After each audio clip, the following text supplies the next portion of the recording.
I'm Chair of Dallas County Farmers and Neighbors, and my husband and I run a direct market vegetable farm in rural Dallas County.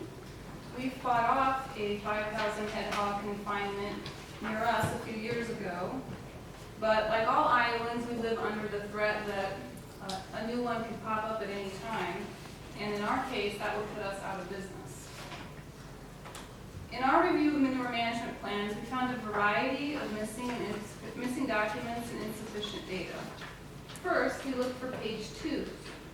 The purpose of a page 2 in a manure management plan is to determine the maximum allowable manure application rates.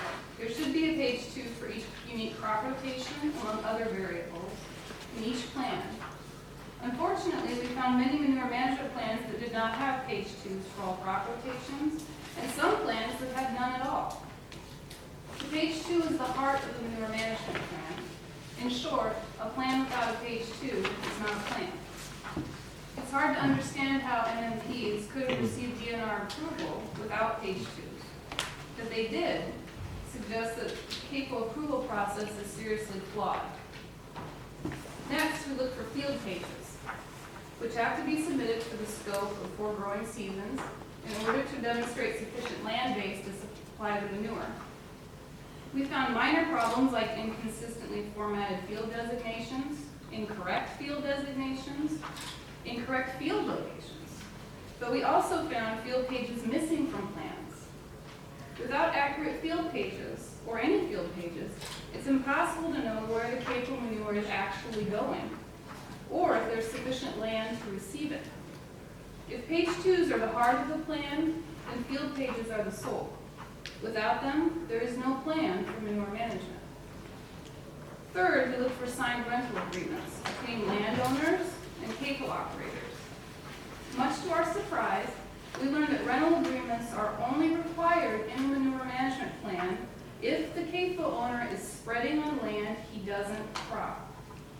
That is problematic for 2 reasons.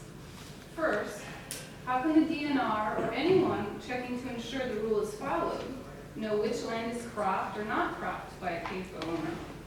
One is left to assume that if there are no rental agreements included in a plan, that the CAFO owner is cropping the land. That's not a safe assumption, and it's not verifiable. Second, operators could be applying CAFO waste to land without the knowledge or permission of the landowners. Given that over 44% of Iowans don't live on their land, this is likely happening.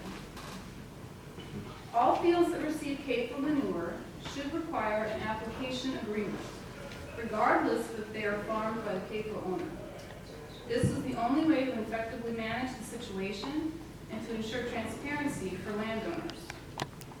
Finally, we check to see that plants accounted for 100% of total available nitrogen from the CAFO manure.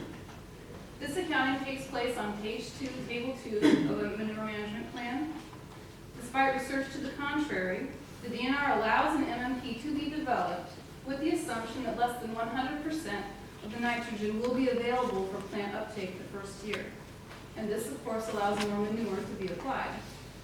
However, if a plan lists anything less than 100% the first year, the remainder needs to be accounted for in years 2 and 3. Unfortunately, we found widespread instances of unaccounted for nitrogen. Is it any wonder that so many Iowans are skeptical of our state's voluntary nutrient reduction strategy when the DNR is not accounting for or managing nutrients in this regulated sector of livestock confinements? In conclusion, if so many fundamental components of just this small sample of plans are incorrect or missing outright, how can we feel confident that these plans are being evaluated by the DNR? If so many basic and easily checked elements are being overlooked, then how do we know you check the more complex elements, like the numerous calculations or all the pages related to the P-index? In short, how can Iowans trust that your agency is on top of this? We'll go back to Barb.